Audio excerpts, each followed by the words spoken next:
and welcome back to the Neo Marketing Podcast. Kyle Golding, Pritch Pritchard, and today we're going to talk about proper business structure with your audience in mind. Welcome to the weekly Neo Marketing Podcast, featuring one half of the Golden Group C-Suite, Kyle Golding, and Pritch Pritchard, APR, PRSA Fellow. Good morning, Pritch. Good to see you. Good morning. Thank you very much. It is a happy new year. Today's going really well. I got a couple of cups of coffee in me, and I'm ready to go. I'm ready to kind of agitate some people, get under some people's skin today. And lob some sweat grenades. I am. I'm going to do it. Here's my hypothesis for today's discussion. Too many businesses create a model that only benefits them and tries to force their audience into that way of doing business, as opposed to being the other way around, where they create a model that benefits the client first. Really? It's true. It sounds like that's what business is supposed to do, but it's actually backwards. Well, how can that be? Well, see, this is what happens when you're a disruptor. You take these traditional business models and you flip them on their head, right? Got me scratching my head on this one. Everyone understands how bookstores have been disrupted by Amazon, right? Right.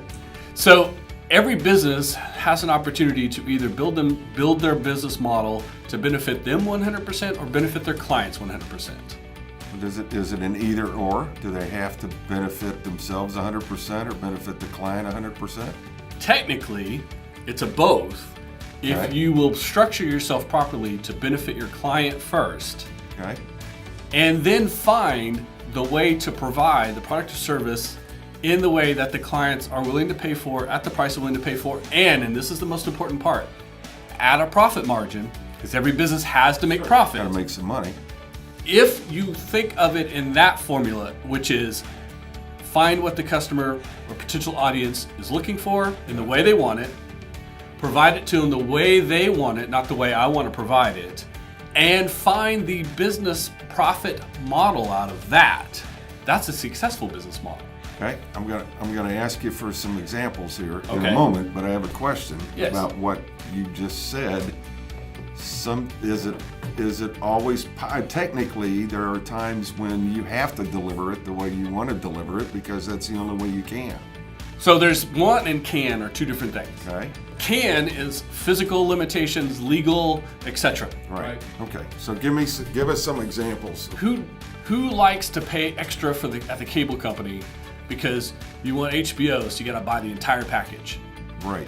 No one enjoys that. Nope. Same thing with your cell phone provider. And it's less now. The cell phone providers have learned to let people mix and matching and a la carte and things like this. But remember when cell phones first became very popular, you had to buy big chunks of service. Right. 100 minutes or 500 minutes, or you can buy this with overage protection but not this. Right. And you could only get a free phone if you bought the big package. Right. In these old models, consumers will play along, but they are not happy about it. And you're definitely not building brand loyalty.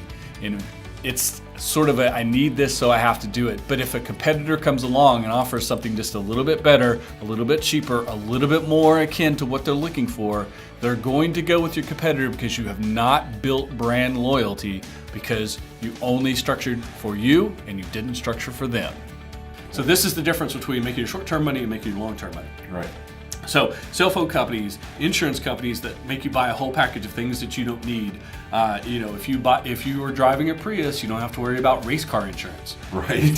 Right. Car dealers the same way. There's a perfect model that you want, but it has extra bells and whistles that you don't want. But that's part of the package. I don't want and the dadgum sunroof. So you pay extra for the sunroof, and you didn't even want it. Maybe you're in a climate where you hate having a sunroof. Right.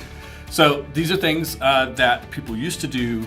Cable companies are nefarious about it, right? There's always 2 or 3 little channels, the great channels that everyone wants. That's the big package you got to buy with 100 channels in it you have no care to ever find. Right. So consumers dislike this. That's why consumers started going to things like Hulu and streaming and things like this, because they didn't want to buy the $100 package from the cable company. Now they can go directly to HBO Go and stream this off Netflix and buy a little package from Hulu and build their own package. Right.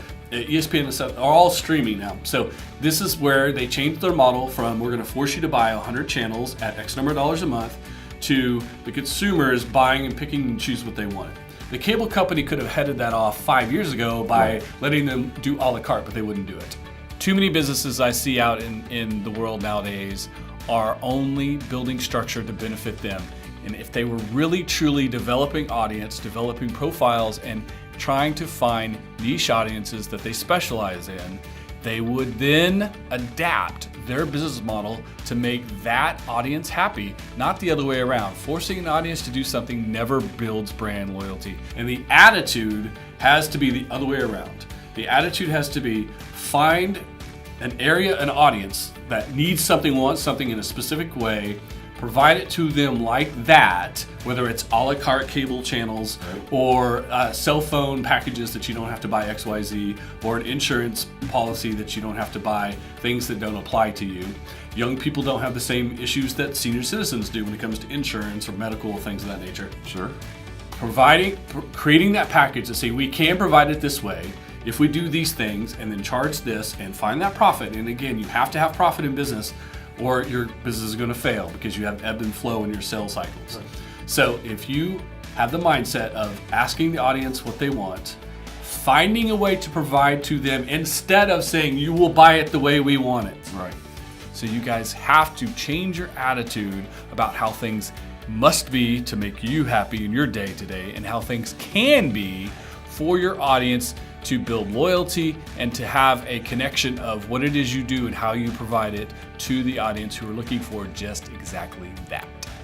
If you have that attitude, you can find the way to deliver it with a profit margin, and then you create an audience that's loyal to you and is in a relationship with you, and not just simply looking for by the week so that your competitor can't come in the next day, take 2 cents off of what you're offering, and they run right across the street and they'll buy from them.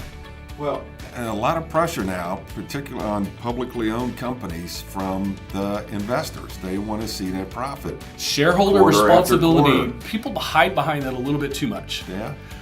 This is shareholder responsibility. Yeah. It's the long path to it, but it's a more stable business model. Yeah. It's harder to convince people up front because it's easy to say, well, we're going to do what everyone else has done, just better. Everyone starts a business with, we're going to do that, but better. Right. Everyone says it, so how is everyone better? You can't be. Right. But different is different. Right. So instead, focus on the people that you can create business relationships with. Repeat business is more profitable than first-time business. Yeah. And it takes you less investment. There it is. Harder up front, better in the long run. Actual disruption by changing a business model, by putting your customer audience first instead of your personal needs, wants, ego, and what works for you best. There you go. People don't like to be told that traditional business models are upside down, but they are. And that's what we're here to do, to talk about it on the Neo Marketing Podcast. Disrupt. Today we offered a very different, and I kind of think a new way of looking at business models. It's offering something specific and unique. It's different than the way business has been traditionally done, but this is where we are in 2018. This is what opportunities lie ahead of us, and this is also what audiences are expecting now that they have better connectivity, better communication, there's transparency in the market, there's options everywhere. You've got to adapt to what the audience is willing to pay for and willing to be loyal to in order to be highly effective and efficient and profitable going forward. Bam. You have to be a little bit brave to do that, though, too. There you go. So, Pritch, today our podcast was a little challenging. We might have unnerved some people, but it's all about engaging, and we want people to watch a show and interact with us. What things are you watching? What are you listening to? What podcasts, what TV shows, etc. are you paying attention to business-wise on a regular basis? Yeah, I'm a big e-newsletter guy. I subscribe to a lot of newsletters, PR Week, Ad Age, Ad Week. PRSA has an Issues and Trends. It's really an aggregation of articles. Have you seen Ad Week, as in WEAK, the parody account? No, I haven't. Every once in a while, I'll cruise over to the Onion, too, just to see what's going on. You'll enjoy Ad Week, as in week advertising. It's a very fun parody. I'll have to check that one out. Very for nice. Sure. I'm a big fan of the favorites. You got Gary Vee out there doing his thing. You got the Profit Market Lamonis on TV. You've got, of course, Shark Tank. We're all paying attention to what the guys on Shark Tank are doing. But my pal Kelsey Humphreys is doing a very cool video series where she interviews really successful people, and she tries to pull details out of them that she's learning on her way up. They're up there. Right. She's on the way up. And so all of us are watching it are on our way up. And so we can learn from those folks at the top. I think that's a pretty cool podcast that I pay attention to. She did me a solid and asked Gary Vee one of my Twitter questions. Sweet. She got to interview Gary Vee. How cool is that? Nice. I also listen to the Business Rock Stars podcast, which is really good. Inc. Magazine, Entrepreneur Magazines have got some podcasts and some video shows that are really good. So there's a lot of good stuff out there that we all can pay attention to, take from little tidbits from, and get better at what we do. Yeah, absolutely. That's what we do every week here on the Neo Marketing Podcast. We hope you guys enjoy the show this week and join us again next week for a new show.